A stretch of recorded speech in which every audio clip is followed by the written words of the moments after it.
जो एक फॉर्मूला फूका हुआ फॉर्मूला है बिहार का वोट चोरी वाला, उसी को यहां पर भी उठाने से कैसे होगा? और भी तो असल मुद्दे हैं यूपी के।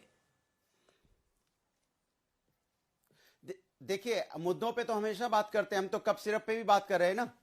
लेकिन हम तो सरकार को इस बात का जता भी रहे हैं कि भैया पकड़िए, जिससे से बच्चे, जिससे घटना आई है, कई बच्चों की तबीयत खराब हुई है, तो जिम्मेदारी सरकार की होती है कि उनको पकड़ना, जो मुख्य आरोपी हैं पकड़ के उनको सजा दिलाना। अब क्या इनका बुलडोजर जो पहले फट से पहुंच जाता था, अब बुलडोजर ने कप सिरप पी लिए, क्या ऊँगने लगा है कि वो ऊँग में है, नहीं पहुंच पा रहा है। वैसे तो पहले पहुंच जाता था, गिरफ्तारी के पहले बुलडोजर पहुंच जाता था, अब नहीं पहुंच रहा है। तो मुद्दा तो हम उठा ही रहे हैं, लेकिन एसआईआर भी बहुत बड़ा मुद्दा है। वोट चोरी कोई कम बड़ा मुद्दा नहीं है। उत्तर प्रदेश के अंदर में जो लोग रहते हैं, कुछ लोग बाहर नौकरी के लिए जाते हैं, करीब कितने लोग यहाँ पे 3-3.5 करोड़ लोग हैं जो बाहर नौकरी के लिए जाते हैं। बुलडोजर कफ सिरप पीकर, नकली कफ सिरप पीकर आधी नींद में चला गया है। मलूक जी, देखिए अंजना जी, पहली बात तो ये है कि पहले दिन से जितनी भी डिबेट हुई, जितने भी चैनल पे हम ये कहते रहे चुनाव आयोग संवेदनशील है और जनहित और देश हित में फैसले लेगा, टाइम आगे बढ़ाएगा। 2 बार पहले बढ़ा, अभी 1 महीने आगे बढ़ गया है। तो 4 करोड़ किसके हैं, किसके नहीं है, किसको पैसे से पता लगा। अगर इस पे जाएं तो अखिलेश जी सारे नेशनल टेलीविजन पे आते बोल रहे थे जो गड्ढा खोदता है वही गिरता है उसमें। तो अखिलेश जी को पता कैसे लग गया था पहले? पर इस चीज के हमारी पार्टी पक्षधर है एनडीए में, आरएलडी चौधरी जैन जी, कि किसी भी कीमत पे एक भी वोट रहना नहीं चाहिए, सबके वोट बढ़ने चाहिए, एसआईआर का पूरा पालन होना चाहिए और जो गलत वोट बने हुए हैं वो सब कटने चाहिए। किसी भी तरीके से संविधान के अनुसार चुनाव आयोग एक संवैधानिक संस्था है और कोई भी गलत काम नहीं होना चाहिए, पर जनहित में टाइम और वोट पूरी बढ़नी चाहिए। कुछ का कुछ बोलते हैं टेलीविजन पे आके, पहले कह रहे थे क्या टाइम की क्या है, टाइम क्यों कर दिया, 3 बार आगे बढ़ गया। तो भदौरिया साहब स्वागत करेंगे इस चीज का? या अब कह रहे हैं भदौरिया साहब इनको पता कैसे लग गया? अरे भाई, अखिलेश जी को पता कैसे लग गया था? वो कैसे कह रहे थे जो खड्डा खोदता वही गिरता, उसमें 4 करोड़ बीजेपी के वोट कट गए, एनडीए के वोट कट गए, उन्हें कैसे पता थी? तो कुछ का कुछ बोल रहे हैं अंजना जी ये लोग।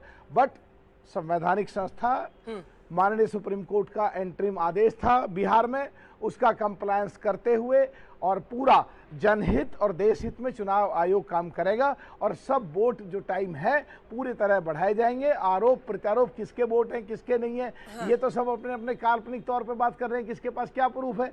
बट ये सच है, वोट अभी बड़ा प्रदेश है सबसे, वहां से देश की एक धारा तय होती है। अगली भारत सरकार किसकी बनेगी, यूपी में सरकार किसकी बनेगी, उसी की फिर देश में सरकार बनेगी। तो सारी वोट पूरे तरीके से बढ़नी चाहिए। हमारी पार्टी भी, चौधरी जैन जी, आरएलडी इस चीज के पक्षधर हैं। सर, 2 बार नाम ले लिया आपने उनका, 2 बार जैन जी का नाम ले लिया, आज के लिए ठीक है, आज के लिए इतना ठीक है। सापरा साहब को दिखाइए।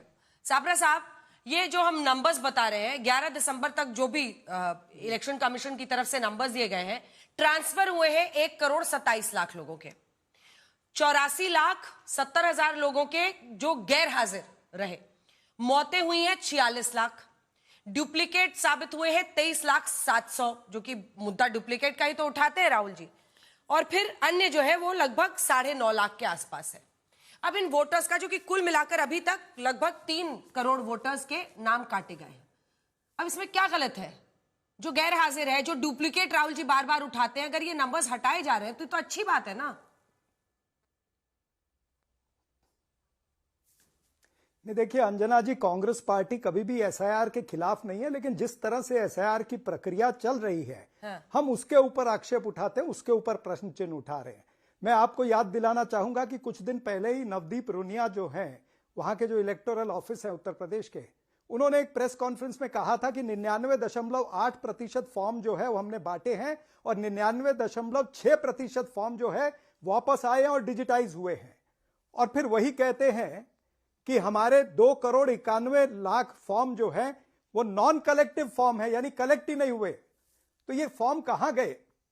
उन्हीं के आंकड़े और उन्हीं का 2,91,00,000 रुपए का 91 लाख का आंकड़ा।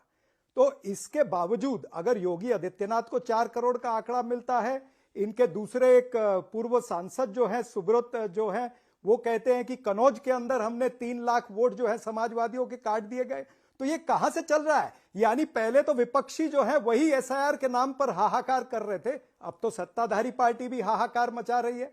तो दरअसल चुनाव आयोग जो है ना, इसका भी नामकरण कर देना चाहिए। भारतीय जनता पार्टी आजकल नामकरण करने के दौर में लगी हुई है। तो ये चुनाव आयोग खुलेआम चूना लगा रहा है, इसका नाम चूना आयोग रख देना चाहिए। पहले बिहार में चुना लगाया, फिर उससे पहले महाराष्ट्र में लगाया, उससे पहले हरियाणा में चुना लगा। तो ये चुनाव आयोग नहीं है, ये चूना आयोग है, ये पहली बात है।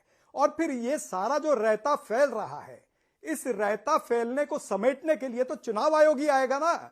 जितने प्रश्न विपक्ष पूछ रहा है, क्या चुनाव आयोग ने उसके ऊपर कभी कोई उत्तर दिया है? हमने बिहार पर सवाल पूछे, हमने पूछा कि एसआईआर के बाद में 1 करोड़ 20 लाख वोटर कैसे फर्जी आ गए उसके अंदर। हमने ये पूछा कि एसआईआर के बाद भी बल्क रजिस्ट्रेशन किस तरह से हुआ, कहीं पर 597 हुआ, कहीं पर 248 हुआ, कहीं पर 486 हुआ, ये कैसे हुआ? उसका कोई उत्तर नहीं आया। ब्लर फोटो का प्रश्न हमने उठाया बिहार के एसआईआर के बाद, उसका कोई उत्तर नहीं आया। तो तमाम सारे उत्तर जो एसआईआर के बारे में निर्वाचन आयोग से पूछे जा रहे हैं, उसके ऊपर कोई उत्तर नहीं आता। यानी ये एसआईआर जो है, ये स्पेशल इंटेंसिव रिवीजन नहीं है, ये स्पेशल इंटेंसिव रिगिंग है। ये कहीं ना कहीं रिगिंग जो है, ये इंस्टीट्यूशनलाइज हो रही है।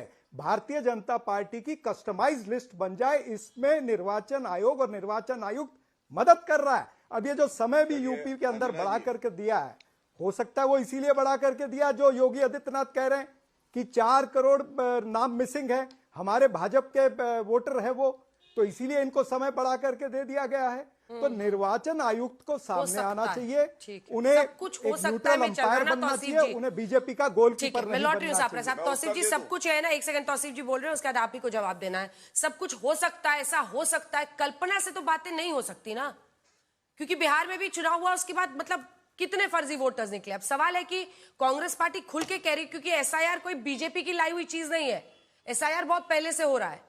ऐसे में आप लोग तो एसआईआर के खिलाफ खड़े हैं, डुप्लीकेट वोटर्स चाहते हैं, क्यों करने दिया जाए? अंजना जी, हम तो कभी भी एसआईआर के खिलाफ खड़े नहीं हुए, लेकिन जिस तरीके से हड़बड़ी में और बेईमानी के साथ बिना सही वक्त दिए एसआईआर किया जा रहा है, उसके खिलाफ खड़े हैं। ये तो बहुत ही क्लियर है।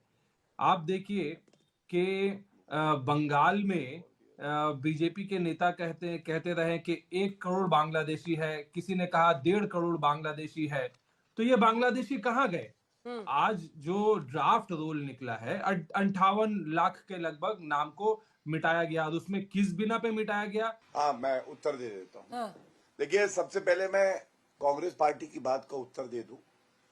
जब से नेशनल हेराल्ड के घोटाले का, गांधी परिवार का संलिप्तता सामने आई है, तो पूरा देश तो ये कह रहा है कि राहुल गांधी और सोनिया गांधी ने कांग्रेस पार्टी को चूना लगा दिया, और ये यहाँ चूना चूना कह रहे हैं। मैं तो कांग्रेस पार्टी से ये कहूंगा, रायता किसने फैलाया? रायता फैलाया राहुल गांधी ने बिहार में।